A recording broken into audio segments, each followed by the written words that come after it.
Hello, my friends, and welcome to MSP Unplugged. This is our Thursday version of our Resource Thursday. My name is Rick Smith, and I am your host. This is the place to learn tips, tricks, and strategies to help you run and grow your IT service business, whether you're a one-person shop or a more established business leading a team for the job. This is the place for you. My co-host, Paco Lebron, is out today. He is actually at the ASCII conference, so hopefully he comes back next week, gives us some great learnings. But we do have a great guest today. Our guest is Nick Wolf. He is the Director of Partner Acquisitions at Evo Security. Welcome, Nick. How are you? Doing great. Thanks for having me on. Hey, glad to have you. Glad to have you. Hey, for the audience here, I know you've been making your rounds here, and I've seen Evo, in a couple of places right now. But for those of us who don't know you, give us a little background on you yourself, and then how your journey got you to Evo Security. Yeah, sure thing. I've been in the channel now for about 13 years. I started off in the channel when I was actually in high school. I was one of the very first employees of Datto Backup.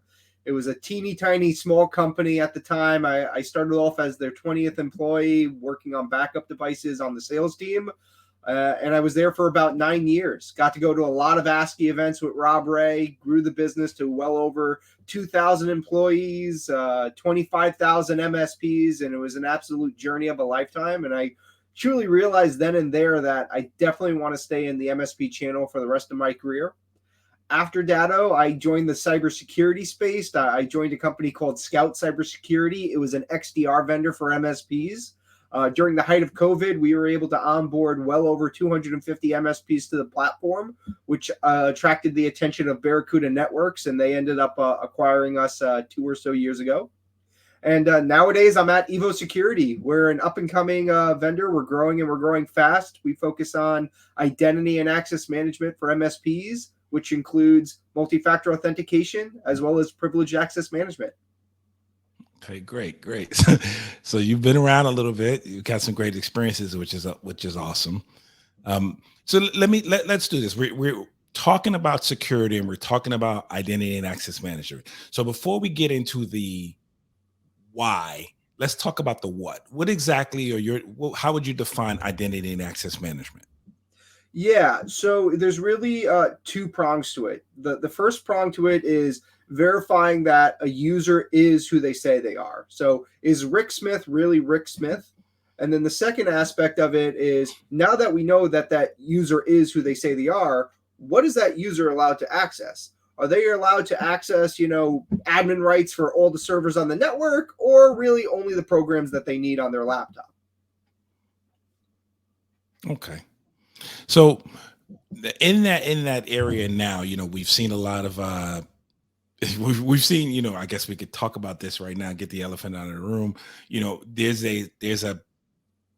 There's been some things going on in Vegas right now. And I know you and I talked about this offline, but that was essentially what that was, an identity access management issue, correct? Correct. That was a breach for user credentials and MFA codes getting compromised. Yes, sir. Okay, so let's talk about why I guess more so let's talk about how that happened, and then how can how would having a product like Evo Security have helped them?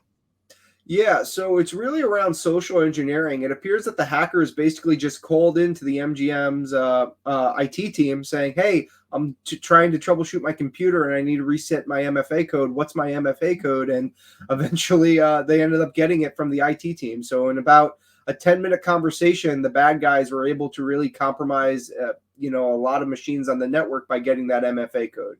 So this is really why you need to keep MFA codes private. Do not share it with anybody, period. Do not share your username. Do not share your passwords. Rotate your passwords frequently. And again, keep that information to yourself. Those are the keys to your kingdom. Those should only be used by you, not by anyone else. Gotcha. Now, in our space, we deal with a lot of smaller businesses, and I can remember last week sitting at a client's office when I got the news about the MGM situation, right? And I just repeated it back to a client, just saying, "Hey, this is what just happened." They said, "Yeah, those big guys, and again, their mentality is this will never happen to me, right?" And my thought on that was, again, I said, this happens to everyone MGM is just a huge company, so it's public. You just are too small to be, to make the news. But companies like this happens to companies like you every day, and it helps to spur that conversation again of, what are we doing to protect our customers, but also how are we explaining to our customers the importance of why we're doing this or why they need to do this. Mm-hmm. That definitely makes sense. That definitely makes sense. And MGM, they have a multi-million-dollar cybersecurity budget, and they got breached. Small businesses, they'll spend a couple $1,000s, if that, on cybersecurity a year. So they're more likely to get breached. Most cybersecurity attacks are targeted towards small businesses because those are easy pickings for the hackers. Those are the businesses that don't have robust cybersecurity procedures, and they're more likely to pay the ransom or the Bitcoin or whatever the hackers are utilizing. The easiest thing that managed service providers can do to protect their small businesses is have MFA enabled. Even Microsoft admits that by having MFA turned on, that's going to solve 99.9% of identity type attacks and breaches. So one simple thing can really solve a lot of problems in the long run. Right, which makes sense. Now, I guess the question we go back to, is, first of all, is convincing customers that MFA is necessary because they see it as a nuisance more than anything else, right? That extra 5 seconds it takes to, and I hate to admit this part, but the easiest way is for them to get the text message, which we know is not the smartest or safest way to do it. But even that, let alone getting them to go into an actual app to use to get a code, an Authy or a Microsoft Authenticator or Google Authenticator, that's even harder to do. But do you have any, like, I'm gonna say it this way. I talk to a lot of MSPs, and we all had that same struggle, right? I look at things, I look at it two ways, and I'm just going to look for some feedback from you on this. One is just the educational part of this for everyone. Like, I'm assuming if we go back to the MGM hack and they were able to call, my understanding is they got an employee's name from LinkedIn, or I think they said, and then they were able to call the help desk to get the MFA code. Now, without casting any aspersions on MGM or their cybersecurity division or their technical division, is that a training issue as well that they needed to address? You think that they would, or is that a policy issue more so? I would say it's more of a policy issue. The fact that they would just actually give away the MFA code over the phone without doing some sort of other layer of verification is absolutely crazy to me. Yeah. Yeah. And then I think about that. So, because when I'm hearing the story being related to me, I say, wait a minute, why would they give them the information they're asking for? It should be the other way around. They should be proven to the help desk who they are rather than the other way around. Now, when it comes to, dealing with small businesses and trying to get them to understand the importance of what we're doing and what what having identity access management is and why it's important. Do you have any, I guess, tips that you could give to us about how to approach that?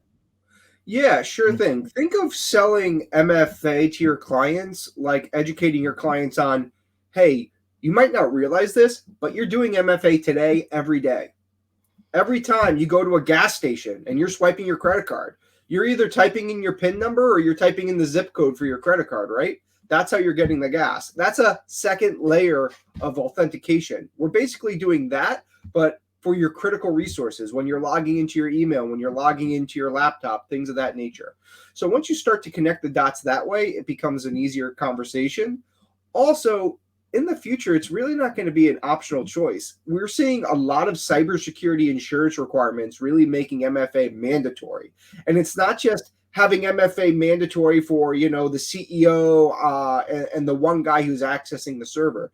It's really making MFA mandatory for everybody in the organization, for really all assets on that organization. So you need to have MFA turned on for the servers, the laptops, the firewalls, the VPNs, the web applications like Office 365 and Google Apps and things of that nature, to really making it fully secure. Because if you don't have all those layers of MFA, and your cybersecurity insurance requires it, you'll actually end up getting denied.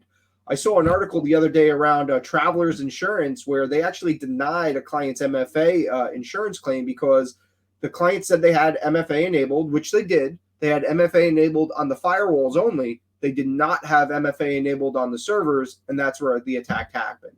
So my advice is, again, have MFA for all users really everywhere on the network.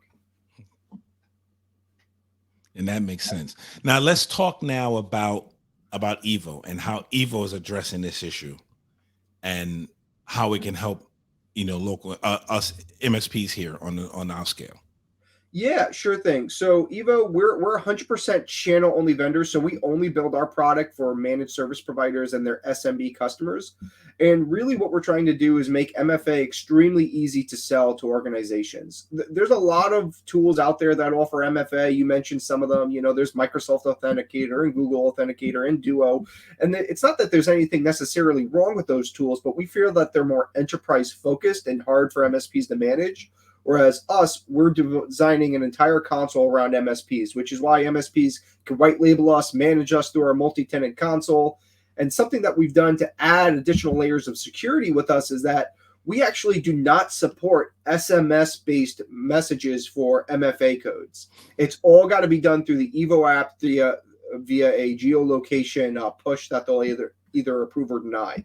Hey, Rick, are you trying to log into your laptop through New York City right now? If so, approve and you're good to go. We do not want SMS-based MFA codes because they're extremely, extremely easy to hijack and compromise through attacks like SIM swapping, SIM hijacking, SIM cloning, things of that nature. And odds are in the future, you're probably going to see more and more MFA vendors really end of life SMS-based messages for MFA codes. I think Microsoft's actually in the process of doing that right now.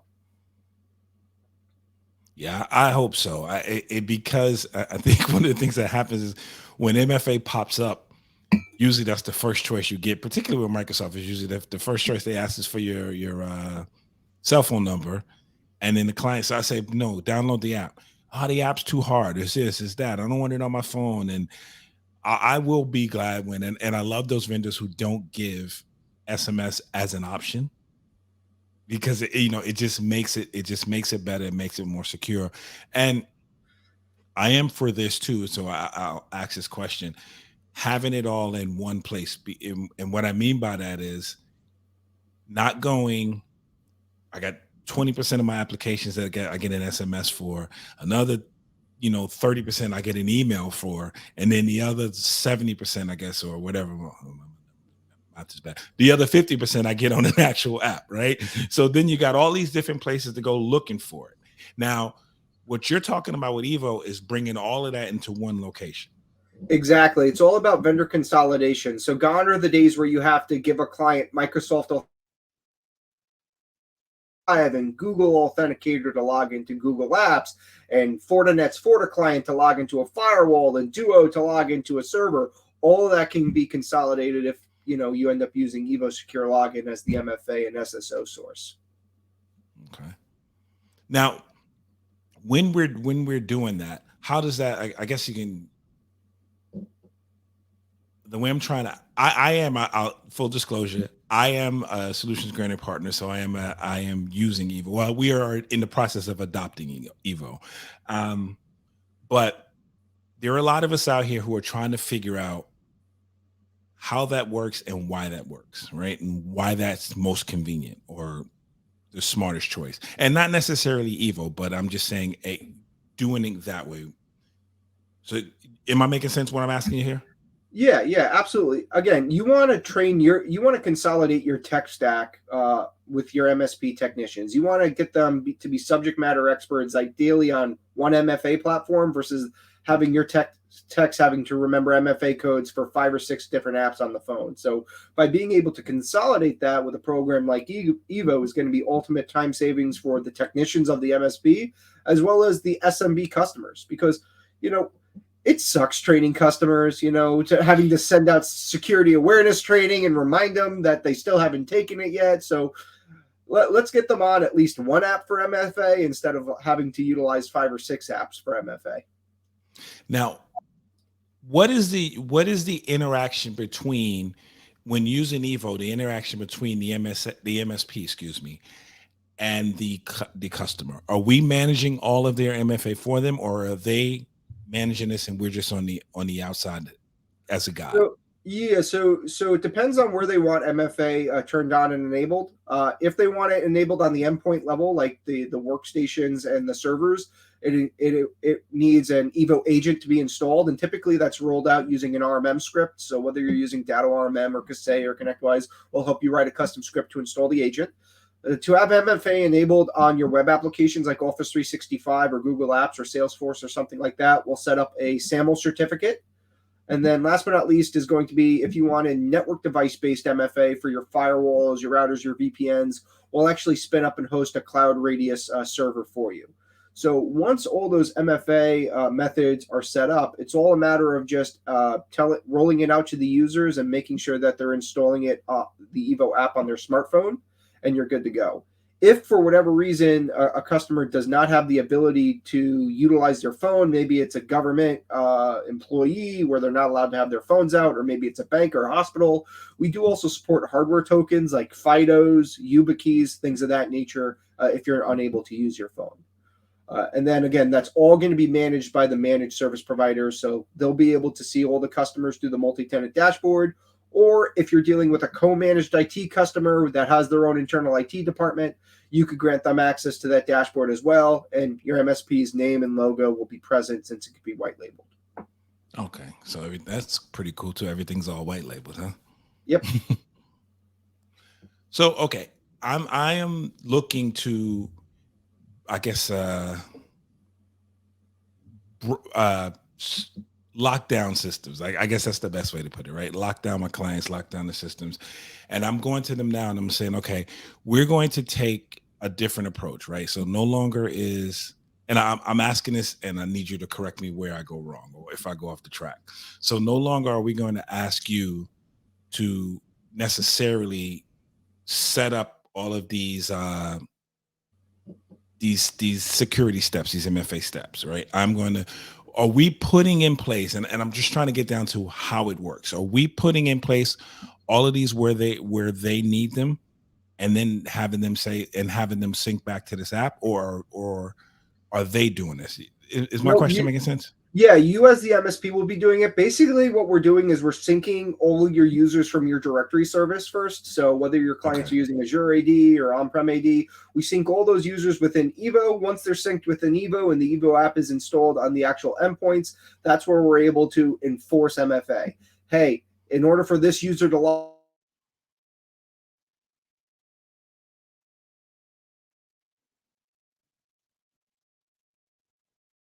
Okay, looks like we got a freeze here on Nick. We'll give him a few seconds to come back. We lost you there, Nick. You froze up. Yep. So once they receive the welcome email from Evo and they set up MFA, they'll be good to go. And again, that's all administered by the MSP. Okay. I'm just trying to get what I like to try to do is, rather than a lot of times we talk on when we have guests on, we talk over some of the process and then we get feedback later. It's like, I don't understand what just happened, or so that's why I'm asking the questions the way I am, just to get a little bit more on that. Now, let's just talk about more so on what are you guys finding from your MSPs now on feedback for this? Or yeah, so we've been growing, and we've been growing very fast this year. We've onboarded well over 120 MSPs in the last 8 or so months. That's partly in thanks to a couple of the partnerships we established. So earlier this year, we established a partnership with ConnectWise. So we are available through the ConnectWise marketplace, and we're sold exclusively through the ConnectWise security team. So if you're buying security products through ConnectWise, your ConnectWise account manager can sell you Evo, which is great. And then earlier this year, we also launched a partnership with our friends over at Solutions Granted, the ASCII Vendor of the Year, both in 2021 and 2022. And we have a whole bunch of MSPs that are utilizing us through Solutions Granted, and that's great too. And then if shameless plug, I'm sorry. Yeah, if MSPs prefer to partner with their vendor directly, hit me up. We're more than happy to work with MSPs ourselves. And again, we're growing and we're growing fast, and we look forward to working with more and more MSPs and improve our product more and more. Cool. I was just going to give a shameless plug. Solutions Granted was a sponsor of our event, TechCon Unplugged, which happened a couple of weeks ago, and they did win for best presentation.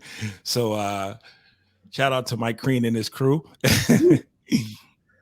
But yeah, I wanted to, because when I first was introduced to you guys was through Solutions Granted, through a webinar you guys did with them. Now I had noticed about, I don't know, maybe a month prior to your webinar, they had sent us an email that they were switching.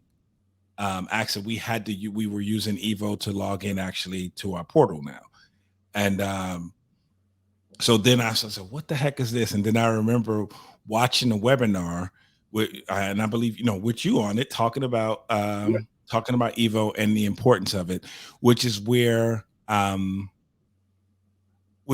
signed up and initially began the process. Now, I'm going to tell you something I'm sure you know. One of the problems we have with MSPs is we see things we need, see things we want, but more importantly, we diagnose that we need this. This will help us. But we have a hard time on deployment portion of this, right? So how is it? Do you guys have a way of do you have a help desk or a way of helping us do this? Or I'm assuming I know Solutions Granted can help us if we're Solutions Granted's partner, but are there materials? Are there Yeah, so we have a full knowledge base that goes over a lot of the scripts and a lot of the prerequisites and the setup guides. If you're buying us through Solutions Granted, they can help you. If you're buying Evo through us directly, we have a full US based onboarding and support team. We've actually hired four new members in the last 6 months between partner experience, onboarding, and support. So again, we're really trying to make the process as seamless as possible, because whenever you're installing a new vendor, the process sucks, right? It's going to take time. You have to train your techs. You got to make sure the thing works. And we try to make it as easy as possible, which is why we built out our knowledge base, which why we have a lot of tutorial videos on our YouTube page. So again, we're trying to make it as easy as possible for our MSPs. Okay. Now, I'm going to ask this. I know we've talked about this and you've said this twice, but I'm going to ask it again. And the reason I'm going to ask it is because I think I cut you off on your answer. But why do we need this? Yeah, so it really boils down to two things. It's going to boil down to the cybersecurity insurance. It's not going to be a nice to have feature. It's going to be a need to have feature. If you want cybersecurity insurance, you're going to need multi-factor authentication enabled, period, end of discussion. Find me a cybersecurity insurance policy that says, yeah, you don't need MFA. It's overkill. You don't need it. Find me a cybersecurity insurance policy that says that. I'd be eager to read it. And then the second half of it is going to be around things like compliance, whether you need to meet CIS controls or other types of regulations. We actually just had a large car dealership chain come on board with Evo because of a new FTC regulation that came out, which requires MFA to be enabled on all machines at a car dealership. So that's an up and coming rule as well. Okay. Now I know you answered that question three ways to Sunday, and I keep asking it because I think it's important. And it's because we take situations like this, we take them serious, but we don't prioritize them, I guess is the best way to say it, right? Until it's a little, either two things happen to us. We're forced to do it by something like you said, like an insurance regulation, right? Or insurance policy will say one of our customers will come to us with an insurance form to fill out, and we're not doing this, we're not doing this, we're not doing this, and so now we're forced to do it because they can't get insurance for it, and we need we want to show them we're on the job. The second reason is something happens, like an MGM situation, and then we're well, in a smaller scale than that, but then we're behind the eight ball. And what I'm trying to emphasize by asking the question is being ahead of the curve and doing right by the client is going to be much more beneficial to us in the long run. Now, and again, I am here to service my clients, to do my best to keep them safe, to keep them protected, and keep things running.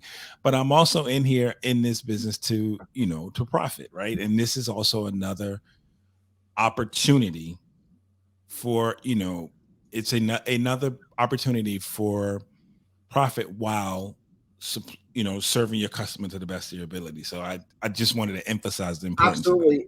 And to add to that, I would say that MSPs should really be using cybersecurity insurance forms as a sales opportunity. Because most cybersecurity insurance forms are going to say things like, all right, in order to qualify for cybersecurity insurance, you need MFA, you need backup, you need EDR, you need email security, you need security awareness trainings. Those are all line items that MSPs can bundle together into a type cybersecurity tech stack or offering that they can then sell to clients. That way, when it comes up for cybersecurity renewal, you're ahead of the game. Yep, I already sold you that. I already sold you that. I already sold you that. So it makes you look like more of a subject matter expert when you're bringing those things to the table to the clients, and that's what you want to be.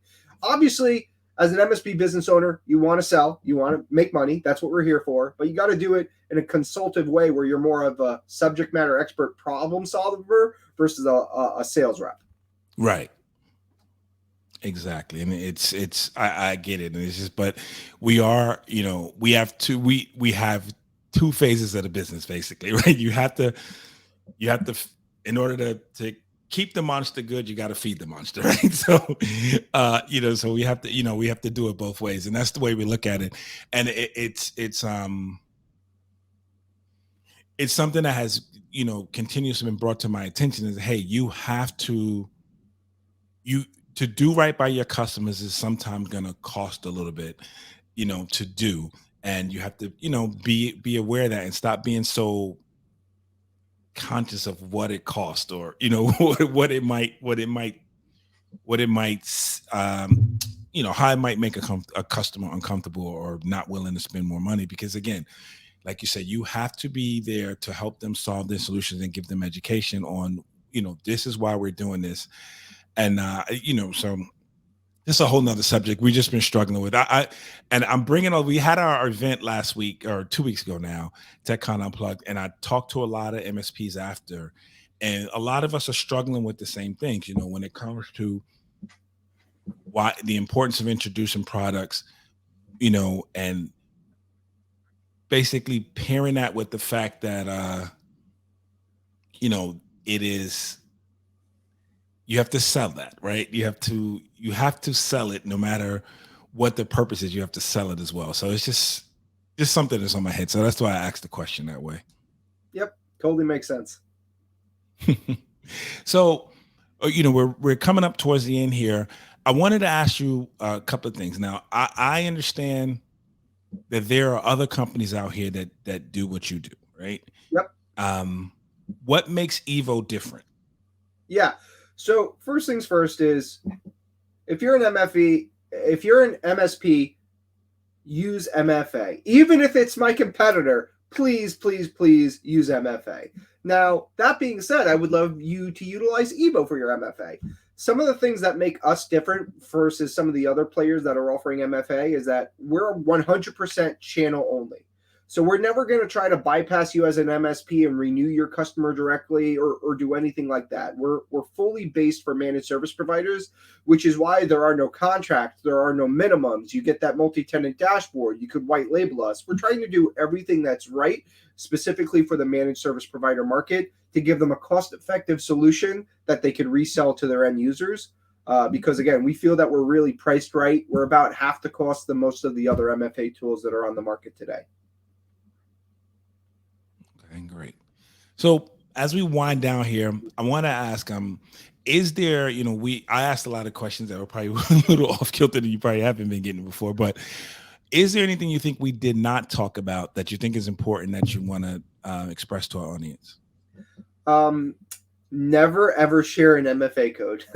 I mean, that's basically what happened at MGM, right? So never share an MFA code. That sort of ties around privileged access management, but that's another subject entirely. So yeah, keep your codes to yourself. Do not share MFA codes. Period. End of discussion. Good tip for everyone out there. Just remember that. Never share. So we don't make the news or help to make the news there. Well, Nick, I do want to thank you for your time today. I want to thank you and Evo for giving us your time. If anyone wanted to get in touch with you or check out Evo, how would they go about doing that? Yeah, sure thing. So you can go to evosecurity.com. That's our website. A lot of good content resources there for MSPs. You could find me on LinkedIn, Nick Wolf. We'll also be at a couple trade shows. We'll be at DattoCon, IT Nation, Right of Boom. We're active on Reddit as well. So yeah, find a way to reach out. Okay, very good. Thanks. For our audience here, we invite you to tune in every Tuesday and Thursday to watch the video podcast on youtube.com/MSP Unplugged or facebook.com/MSP Unplugged. Do us a favor, like, subscribe, hit that notification button to be notified whenever a new episode is available. You can also take us on the go. We're on your favorite podcatcher apps. That's Amazon Music, Spotify, and Apple Podcasts, just to name a few. Nick and I, we want to thank you for listening, and we'll see you next time on MSP Unplugged.